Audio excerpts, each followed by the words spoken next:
Welcome back, friends and family. I say that knowing that actual family members, biological ones, are not likely listening. That's fine. Let's deal with the five tests, and I'll offer my best answers. Of course, I'm open-minded to anyone who can offer better answers. This isn't public school or the SAT. Let's begin with the oven, the Holocaust oven. It has a nice litter or gurney stuck inside. Quite narrow. Anyway, I've seen other ovens. They are a little small, usually not deep enough. Even this gurney doesn't fit very well. And I guess below there, that's the fire chamber. Anyway, there's people have done research more scientific than myself and calculated that it's impossible to incinerate, cremate millions of bodies in the few ovens. Well, there are not a few, but in the ovens that exist. In my opinion, these are bread ovens. And now the question was, for what inspired the liars to claim these ovens were used to incinerate bodies? And I think the best answer to that is we're dealing with cannibals who regularly cook people. So it was very natural or instinctive for them to say, well, they probably, let's claim that the Nazis cooked and, well, incinerated millions of bodies. The ugly truth is that millions of bodies have been cooked by the WCC. So we can promote the feel-good theory that the Holocaust is a lie, which it is, but it just turns out to be a feel-good story, a feel-good explanation, if you're not willing to dig deeper and find that, yes, we are dealing actually with people who have cooked probably millions of us, if the catacombs are any indication. That said, let's move on to some modern medical devices. I think I shared 4 or 5. Yeah, what people won't do when they don't know better. They reminded me, of course, of ovens and sarcophagi. I think my question was, with respect to these modern medical devices, uh, are there better ways of improving our health? Do we really need high-tech contraptions, emphasis on the trap, to improve our health? I suppose in some cases our health might be so bad that maybe. I'm still skeptical. I like to think that we are designed to be healthy and designed to be healthy in simple ways with diet and exercise. And I have experimented a little with various medicines, vitamins, um, fasts, and so on. even fasts. But I just keep it simple, and that seems to have worked well for me. The simplest possible diet is the no cooking diet. And the simplest way of functioning out here is without cars, if possible, walk, run, and that's keeping me healthy. So let's deal with the heart of these 5 tests, the most difficult part, the sarcophagi. I will share. There was quite a challenge for myself to make sense of how these highly elaborate, um, almost decorated sarcophagi, what, how they were, what was their function? Why are they so beautifully engraved? It took a lot of thinking, and it is in part based on my decoding and I'd say inverse engineering the sacrificial king ritual and more recently the wedding sacrifice ritual. These are all rituals based on that require deceiving the victim prior to cooking them. Yes, we are dealing with sadists, and they love to deceive us in the cruelest ways possible. With that, let's begin. This is now a chapter in the Criminal Bible, which I'm so busy working on finishing. And specifically, this is in a section called Dinner with the Devils. Right. The spell of the sarcophagi. People sometimes ask if the old churches and cathedrals were originally the WCC's slaughterhouses and kitchens, why did the WCC make them so grand, awe-inspiring, and beautiful? And specifically, why did they create stone coffins, so-called sarcophagi, into works of art? Experts might claim that the engravings on sarcophagi are spiritually uplifting. I think that's the common explanation.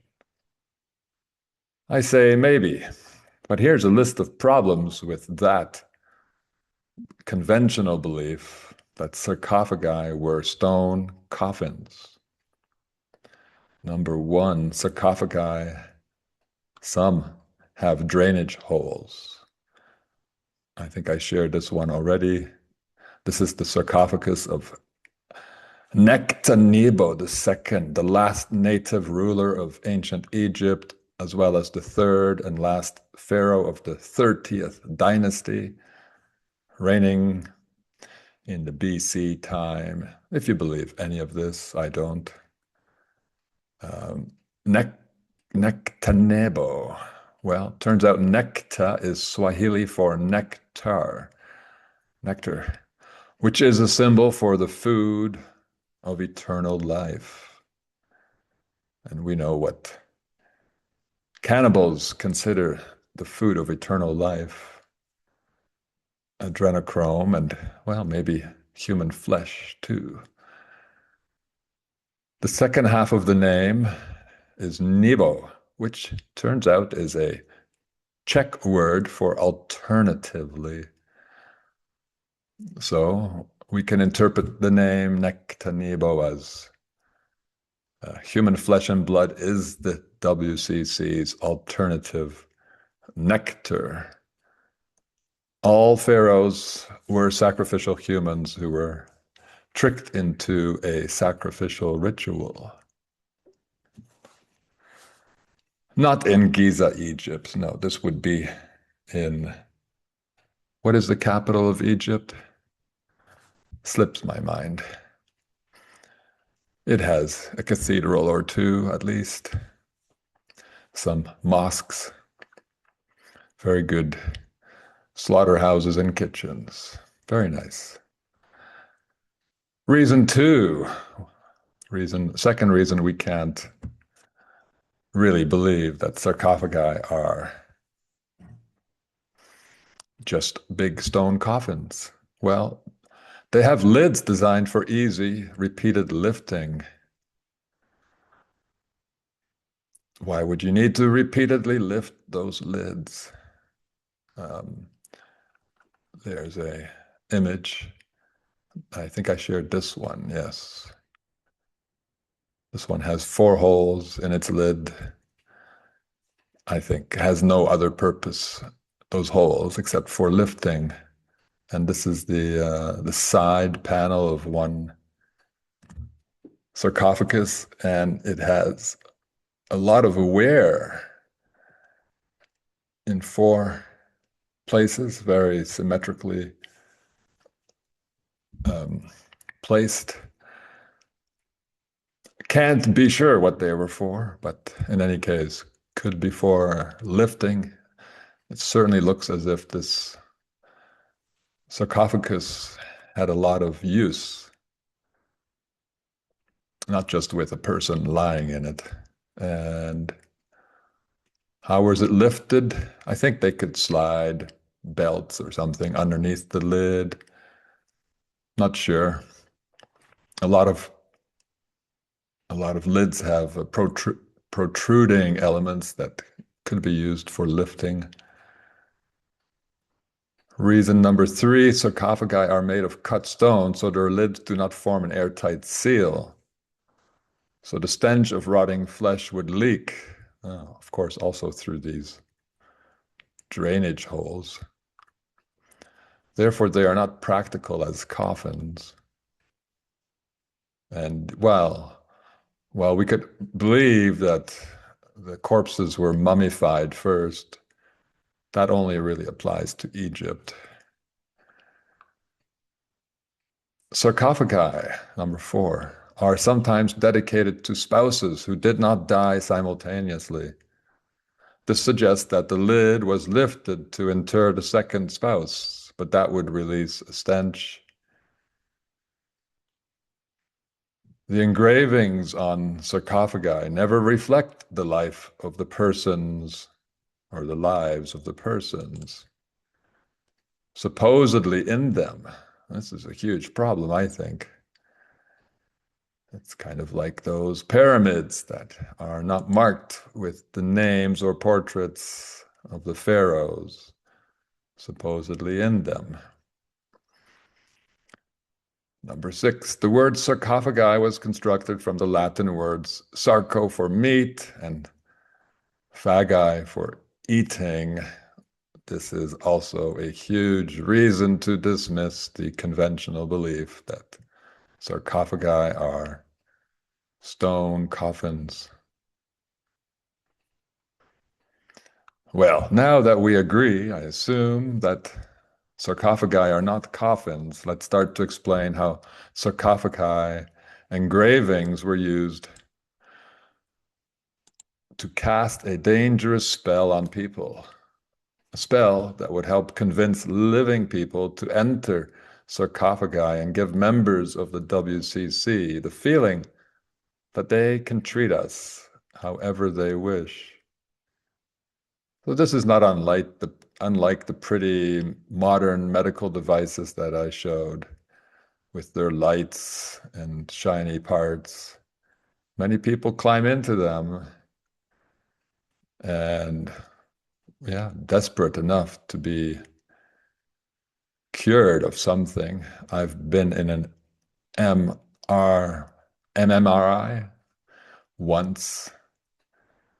Yeah, completely useless to me. All right, let's address these sarcophagi engravings. First point, Sarcophagi, like the old world buildings in which they were found, are not simply beautiful or spiritually uplifting. We consider beautiful and impressive almost anything that makes us feel something. And anything that seems technically impressive, the more mystifying an object is, almost the more beautiful we believe it is. The less we can understand the techniques and technologies used to produce an object such as a cathedral, the more we are awed, and we mistake awe for evidence that something is beautiful. So let's be clear, the most impressive cathedrals, basilicas, mosques, synagogues, temples, and sarcophagi are not beautiful. They are awe-inspiring, and that means we are still in the realm of emoting instead of in the realm of thinking. And when we are not thinking, we are easily spellbound and manipulated. And I think the victims of the WCC were very simple people, raised underground, treated as slaves, with given zero education. Not that that word education means anything worthwhile anymore, if it ever did. Second point, the WCC loves the realm of emoting. I don't mean that they want to jump up and down and scream like they're in a music concert, sporting event, or a Baptist church. They want to feel pride. They want to feel they're superior. They want to inflate their egos and feast at the table of sadism. To achieve that, they must cast a spell on themselves.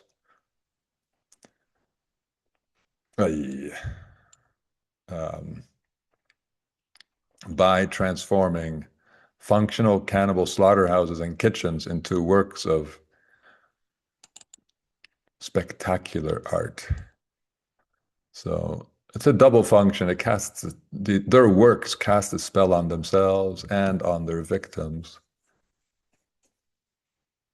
Additionally, this art is full of coded stories and symbols that the uninitiated will not understand without help or much time. This fact increases the spell of superiority that the cannibals must feel in order to be cannibals.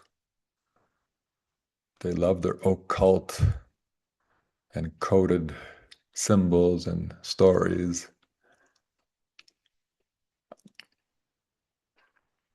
Third point, the WCC created its impressive buildings and sarcophagi in order to cast a spell on their victims. When unwise people see the WCC's stoneworks and their occult symbols, patterns, and images, they will certainly fall under a spell of awe and respect. If the victims were poor and the WCC's members dressed in pomp and splendor, as they surely did, like priests in the Catholic and Orthodox churches, then the victims would be doubly spellbound. If the building were lit with candles and if it were vibrating with the sounds of musical instruments never heard before by the victims, then the victims would be triply spellbound. Now, if the victims were also seriously ill, as illness would be quite common if large numbers of people are raised underground and treated as slaves and fed inferior foods. Well, then how would they resist believing false promises of healing if such promises were spoken by the people who spellbound them? If they were told that a simple protocol or series of steps would cure them, revive them, give them the strength of their youth, and even grant them a prosperous future, even immortality, who would resist? I believe the spell would be so strong that the sick and mentally unstable victims of the WCC would participate in a process that would end with them voluntarily entering a sarcophagus and allowing the heavy lid to be lowered. They would never guess that once inside, they would be cooked alive. First problem with this scenario: cooking an animal of any species without killing and gutting it first is disgusting.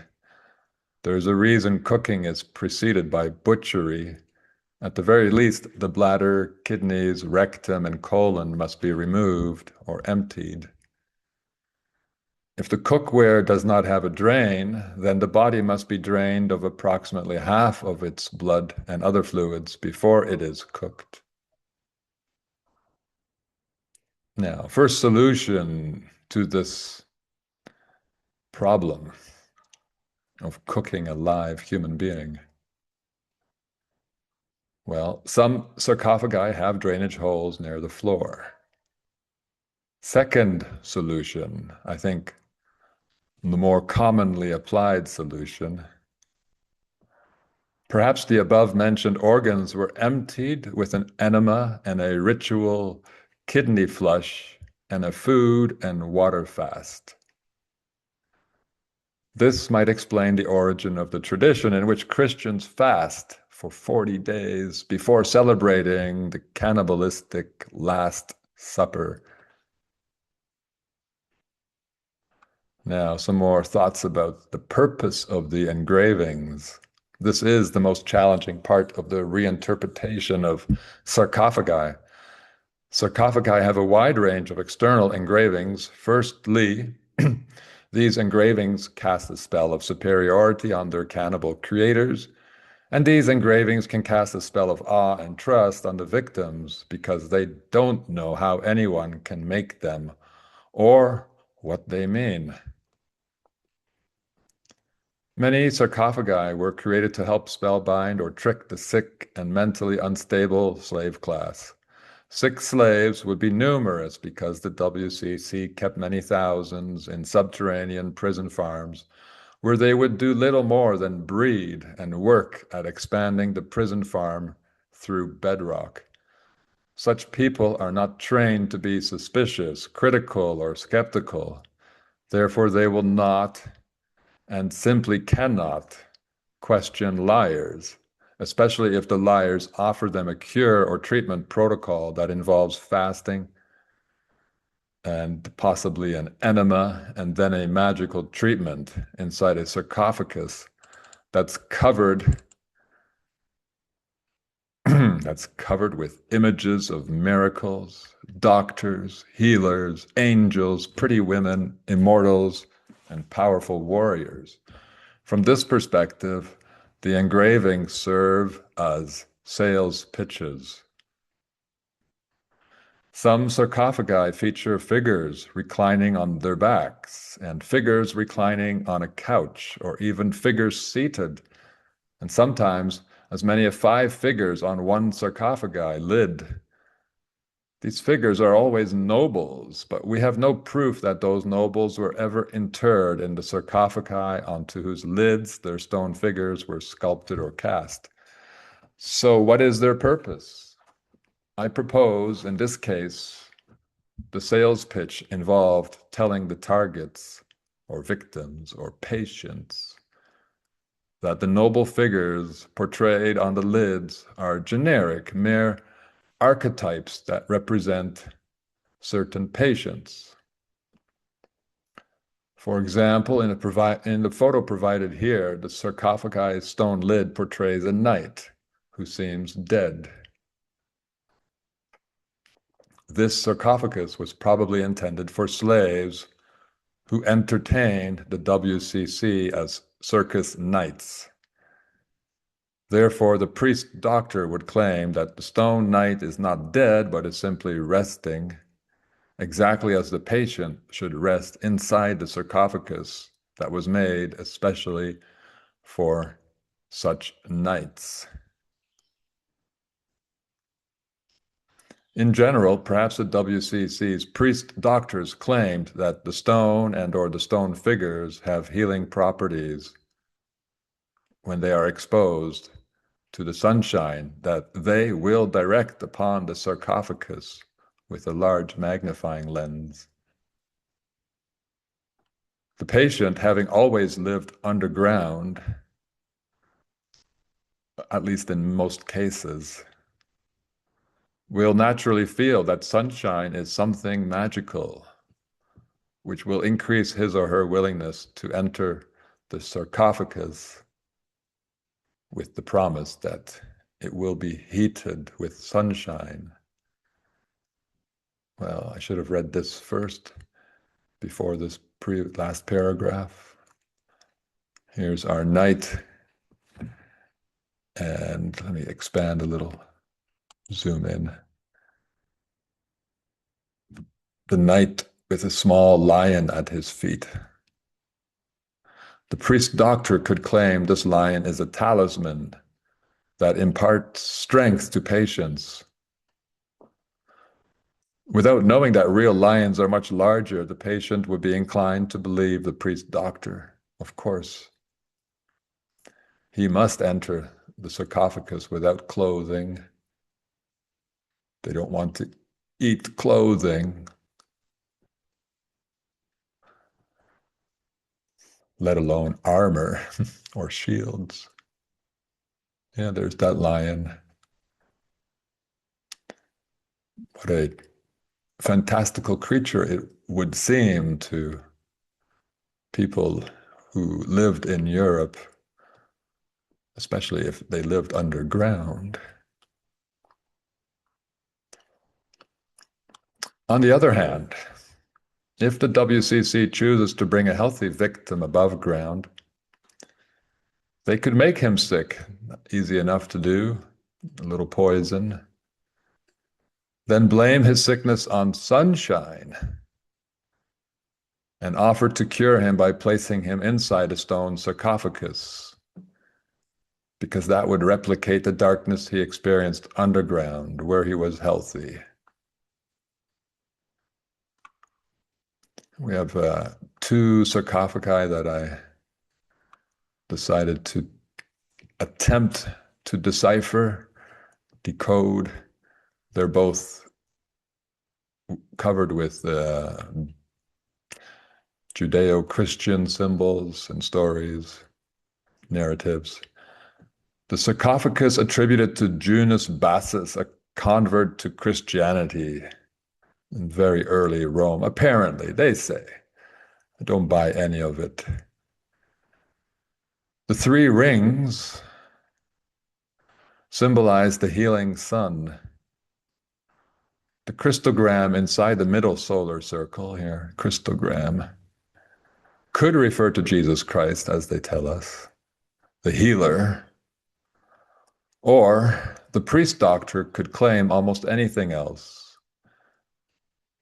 You know, what does the X Greek and the P, I think it's actually an R in Greek. What could they mean? Well, your patient, your victim would have no idea. You could interpret this as you wish and greatly impress the illiterate.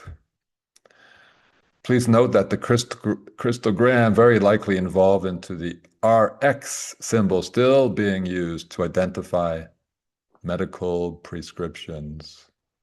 So there we have a nice connection to the medical world, as I'm arguing that these sarcophagi were used as medical devices. And do I need to say fake medical devices? It should also always, should be redundant. I shouldn't need to say fake medical devices. Virtually, if not all medical devices are fake. At least far inferior to what nature could do for us. Second and last sarcophagi.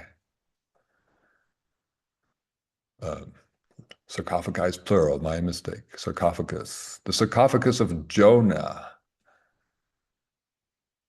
the prophet who in the Bible was swallowed by a whale, but emerged alive and well. This depiction replaced the whale with a water serpent. Let's zoom in a bit. A little more.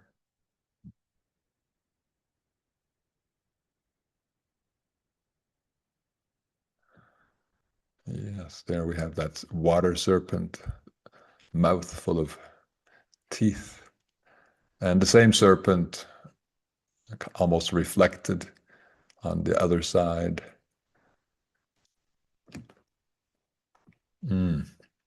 This depiction replaced the whale with the water serpent. Jonah is not struggling to resist being fed to the serpent, as you see. A man is holding him, and he doesn't seem to be resisting, seems ready to just jump into the serpent's mouth. That's exactly how willingly they wanted their victims to enter the sarcophagi. On the right side, the victim emerges and seems alive and well, quite well indeed. That's what the WCC wanted their victims to believe. Yes, you'll come out feeling better than ever when we open the sarcophagus after your treatment. Near his feet, oh, sorry. He's also depicted reclining under a plant. There we see him. Now, in the Bible story, in the book of Jonah, prophecies of Jonah, the prophet, he only lies under this plant after being expelled from the whale. This plant, a plant with large leaves, I forgot. I don't think the name was even given. Why did he need to be under a plant with large leaves to protect himself from the sun? I don't know. That might be what the Bible implied. In this case, Jonah looks very tired, sick or sleepy. Let's say he's sick. So this must be before being thrown into the serpent. Who knows how they read this story? There are two men here carrying a vase of some sort. This is not part of the Bible story of Jonah. Not that I recall. I don't know what these men are doing. And we do have one more interesting detail right between the reclining Jonah and the serpent. Oh boy. There we go. Close enough. Here we have a box. Dare I say, sarcophagus with a child coming out of it.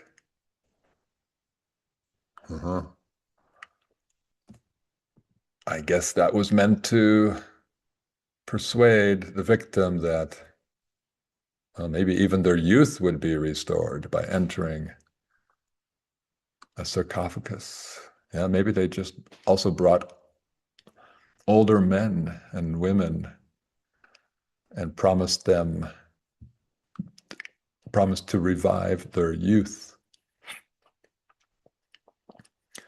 People will believe almost anything if they're desperate enough and aren't able to think through the lies they are told and aren't familiar with how nature works and comfortable with their mortality. Well, I hope that was convincing, more or less persuading you that sarcophagi were not stone coffins, were something much more devious and in some ways represent the beginning of the medical hoaxes and devices that characterize the modern age. Well, I hope that was enjoyable. It was quite a challenge for me. I'll be back soon with some fresh lectures. Have a wonderful day, friends and family.